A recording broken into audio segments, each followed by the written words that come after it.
সংসদে দাবি করব তারা বাংলাদেশে রাজনীতি করতে পারবে না, তাদের রাজনীতি ফ্যাসিস্টদের মতো নিষিদ্ধ করা হোক। সংসদে দ্বারাই বলতেছে না এদের সাথে আর তো হয় না, তাইলে জামাতকে এখন নিষিদ্ধ করতে হবে। আর কিছু না পাইলে তখন রাজাকার আলবদর, যখন বলা হয় যে না রাজাকার আলবদর যে বলছো এটার সাথে তো তোমাদেরও একটা সম্পর্ক আছে, তোমাদের প্রতিষ্ঠাকালীন সদস্যদের মধ্যে অনেকেই তো স্বীকৃত রাজাকার ছিল। বলছে না ওইটা নিয়ে আমাদের অতই নাই, তারা হচ্ছে পরবর্তীতে বাংলাদেশকে ওন করছে, তো এই কারণে ওইটা আর এইটা ভিন্ন। এদের নেতাকর্মীর তো ফাঁসি হয়ে গেছে কারণ এরা স্বীকৃত রাজাকার ছিল। তা আমরা বলছি তোমাদেরও তো নেতাকর্মী দুই একজনের ফাঁসি টাসি হয়েছে, তাহলে ওইটা কি হয়েছে? বলছে না ওনাদের ব্যাপারে ষড়যন্ত্র করা হয়েছে। তা নিজেদের সাথে মিললে তখন মানে আশ্চর্য লাগে তাদের রাজনৈতিক স্ট্যান্ডগুলো দেখলে। পূর্ববর্তী যারা ছিল ফ্যাসিজম কায়েম করেছে একই চরিত্রের দিকে তারা যাচ্ছে, কারণ রাজনৈতিক কোনো এজেন্ডা তাদের কাছে নাই। আমরা তাদের কাছে অনুরোধ জানাই, ইতিহাস থেকে শিক্ষা গ্রহণ করুন, এই বাংলার ইতিহাস পড়ুন, কিভাবে বারবার এখানে বিদ্রোহ করেছে, আর বিদ্রোহ করার পরে এই অঞ্চলের শাসকদের কি দশা হয়েছে। সেই দিকে যদি না যেতে চান, নতুন বাংলাদেশকে গড়ার জন্য কাঁধে কাঁধ মিলিয়ে একটি আত্মপ্রত্যয়ী স্বনির্ভরশীল সমৃদ্ধ একটি বাংলাদেশ গড়ার জন্য আপনাদের কাছে আমরা উদাত্ত আহ্বান জানাই। জুলাইয়ের পরবর্তী একটি স্বাধীন বাংলাদেশে আমরা যেভাবে চেয়েছিলাম এখানে একটি রাষ্ট্র সংস্কার হবে, কাঠামোগত সংস্কার হবে, বিচার বিভাগ স্বাধীন হবে, অর্থ ব্যবস্থা স্বাধীন হবে, জুডিশিয়ারি অ্যাডমিনিস্ট্রেশন তার পুরাতন সেই বন্দোবস্ত থেকে মুক্তি পাবে, দেশের অর্থ কাঠামো মুক্তি পাবে, চাঁদাবাজ সন্ত্রাস দুর্নীতি গুম খুন হত্যাযজ্ঞ সব বাংলাদেশ থেকে দূর হবে, আইনের শাসন প্রতিষ্ঠা হবে। তারাও আমাদের এই নতুন বন্দোবস্তের কথা বলে 17 বছর 20 বছর ক্ষমতায় ছিল না, জনগণ মনে করেছিল বিদেশে গিয়ে তাদের চরিত্র হয়তো কিছুটা পাল্টেছে। কিন্তু কি চরিত্র পাল্টেছে?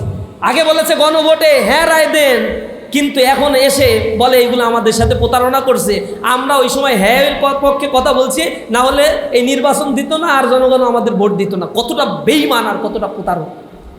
এরপরে তারা জুলাই সনদের যে সংস্কারগুলো বলছে এইগুলো সংস্কার আমরা মেনে নেব, এখন আসার পরে 4-5 মাস পেরিয়ে গিয়েছে, বাধ্যবাধকতা 3 মাসের ছিল সংসদে এটা পাশ করতে হবে, সেগুলো তারা করে নাই।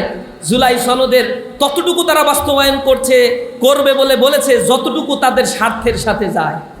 তারা বিচার বিভাগীয় স্বাধীন সচিবালয় চায় না, কারণ বিচারক নিয়োগের ক্ষেত্রে তাদের হস্তক্ষেপ লাগবে, তারা নিজেদের মতো করে আর এক স্বৈরাচারী বন্দোবস্ত তৈরি করবে।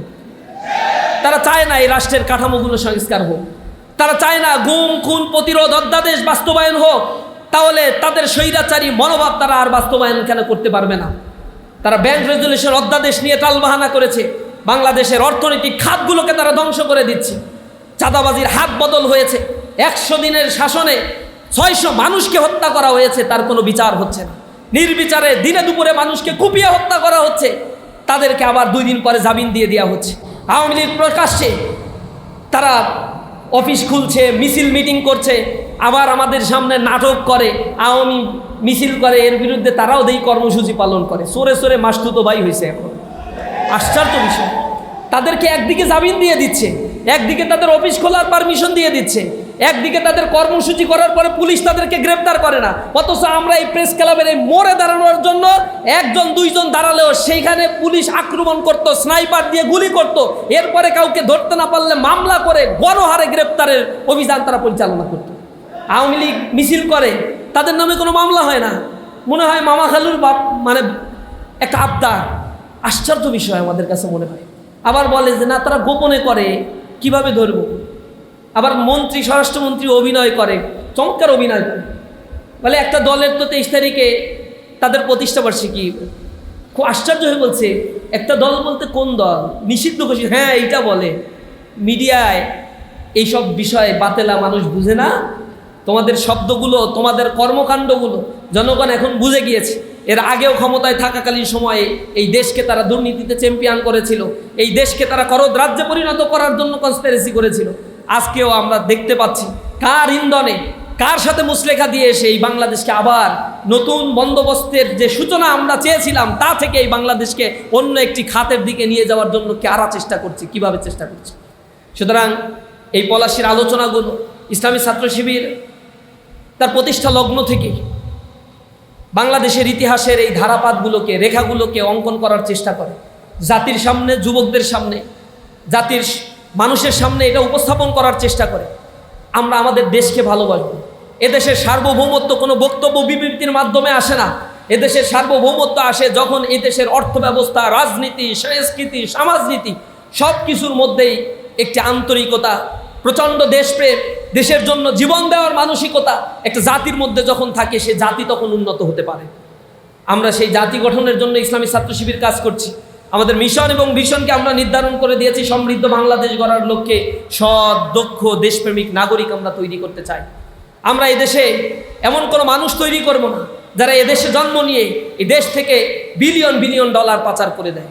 আওয়ামী লীগের সময় ভূমিমন্ত্রী ছিলেন যার পৃথিবীর বিভিন্ন জায়গায় 558টা ফ্ল্যাট আছে, বাড়ি আছে, বাড়ি কিনছে 558টা। একজন মানুষের কয়টা ফ্ল্যাট প্রয়োজন বসবাস করার জন্য কল্পনা করেন। হাজার হাজার কোটি টাকা পাচার করে দিয়ে দুবাইতে আলিশান জীবনযাপন করছে, সিঙ্গাপুরে আলিশান জীবনযাপন করছে। তাদের পা একটা থাকে বিদেশে, আর একটা থাকে দেশে।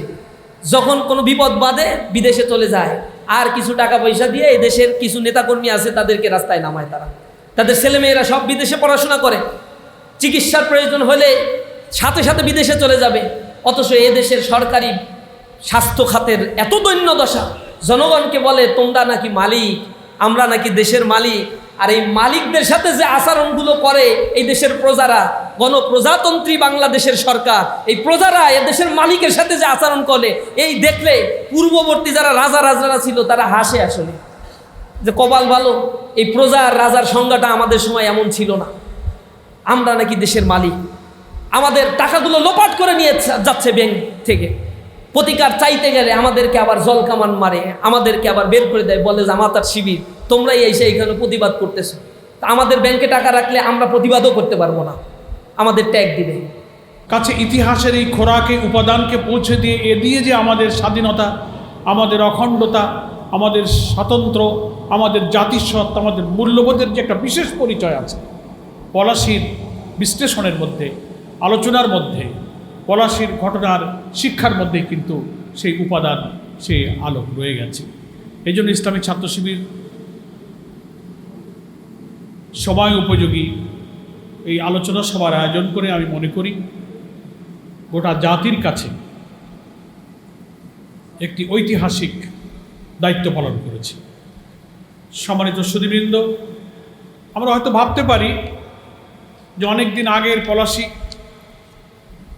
সেই পলাশীর আম্রকানন, সেই মুর্শিদাবাদ, সেই কলকাতার অনেক স্মৃতি, সেই নবাব সিরাজউদ্দৌলা একদিকে,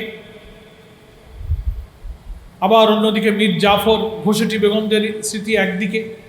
তো সে তো প্রায় 250-300 বছর পার হয়েছে, এখন আর নতুন আলোচনা আমাদের কাছে এর কী শিক্ষা থাকতে পারে। কিন্তু ঐতিহাসিকরা পলাশীর যে বিশ্লেষণ করেন, ইভেন আপনারাও যদি পলাশীর ঘটনাবলীর নির্মোহ কোনো বিশ্লেষণ করি, তাহলে এখান থেকে কিন্তু আমরা আমাদের সামনের পথ চলার অনেক শিক্ষা কিন্তু গ্রহণ করতে পারি। ফলে পলাশী মানেই কিন্তু সেই ভাগীরথী নদীর তীরের সেই পলাশী নয়, এখনো পদ্মা, মেঘনা, যমুনা, বুড়িগঙ্গার তীরেও কিন্তু সেই পলাশীর চক্রান্ত আছে। নামের মীর জাফর হয়তো নেই, কিন্তু আমাদের এই প্রিয় জন্মভূমি বাংলাদেশের চরিত্রের অসংখ্য মীর জাফর কিন্তু এই ভূখণ্ডে বসবাস করছে। ফলে আজকে ভাগীরথীর তীরের পলাশী শুধু পলাশী নয়, আমাদের প্রিয় ঠিকানা পদ্মা, মেঘনা, যমুনা, বুড়িগঙ্গার তীরের এই পলাশী, এখানেও অনেক ঘোষেটি বেগমের জন্ম হয়েছে, অনেক মীর জাফরের জন্ম হয়েছে, ইয়ার লতিফের জন্ম হয়েছে। সেজন্যই এইসব পলাশীর আলোচনা এবং বিশ্লেষণ প্রয়োজন। একটা কথা মনে রাখতে হবে, আমি একটু ছোট্ট ইতিহাসের দিকে যাচ্ছি, আলোচনাটা সংক্ষেপ করব। ইংরেজ বিরোধী স্বাধীনতার সংগ্রাম কিন্তু হিন্দু মুসলিমদের মিলিতভাবেই কিন্তু এই স্বাধীনতা সংগ্রামটা হয়েছিল। ফলে সে আন্দোলনে ওই সমকালীন রাজনৈতিক প্রেক্ষাপটে আন্দোলনের নেতৃত্বে চলে গিয়েছিল কিন্তু কংগ্রেস, এবং কংগ্রেসের প্রাণ পুরুষ বলে পরিচিত মহাত্মা গান্ধী খুব চাতুর্যের সঙ্গে ভেতরে ভেতরে মুসলিম জাতিসত্তার বিলুপ্তির লক্ষ্যেই কিন্তু তার এই কার্যক্রম পরিচালনা করেছিল। হিন্দু মুসলিমের চরম বৈষম্য, জাতি জাতিতে সংঘাত, সাম্প্রদায়িকতা, প্রচণ্ড বৈষম্য, বিদ্বেষ, মুসলিমের উপরে নিপীড়ন, নির্যাতন, অবশেষে এক জাতি তত্ত্ব, দ্বিজাতি তত্ত্ব, one nation theory, two nation theory, এই বিশ্লেষণের দেয়াল ভেঙে টু নেশন থিওরির যে তত্ত্ব শুরু হয়েছিল, সেখান থেকেই কিন্তু নতুন স্বাধীনতার স্বপ্নে 47-এর জন্ম হয়। সেই সময় মহাত্মা গান্ধীর এই চাতুর্য কিন্তু অনেকে বুঝতে পারেনি। কংগ্রেস যেহেতু ইংরেজ বিরোধী সংগ্রামের নেতৃত্বে রাজনৈতিক শক্তি ছিল, কিন্তু সেই ষড়যন্ত্রের মধ্য দিয়ে মীর জাফর, ইয়ার লতিফ, রায় দুর্লভ, উমিচাঁদরা কি কাজটা করেছিল, তার মধ্যে সেই নেহরু ডক্টরিন, অখণ্ড ভারতের স্বপ্ন, মুসলিম জাতিসত্তাকে ধ্বংস করে আমাদের জাতিসত্তাকে বিলুপ্তির পথে নিয়ে যাওয়ার জন্য কংগ্রেসের নেতৃত্বে কিন্তু সেই সব ষড়যন্ত্র সামনের দিকে এগিয়ে যাচ্ছিল। এটা টের পেয়েছিলেন আল্লামা ইকবাল। সেখান থেকে কিন্তু আমাদের ধীরে ধীরে এই জাতিসত্তার আলাদা একটা ব্যাখ্যা তৈরি হলো, যে আমাদের পৃথক জাতিসত্তার একটা পরিচয় আছে। তারই ফলশ্রুতিতে কিন্তু 47-এর জন্ম হলো।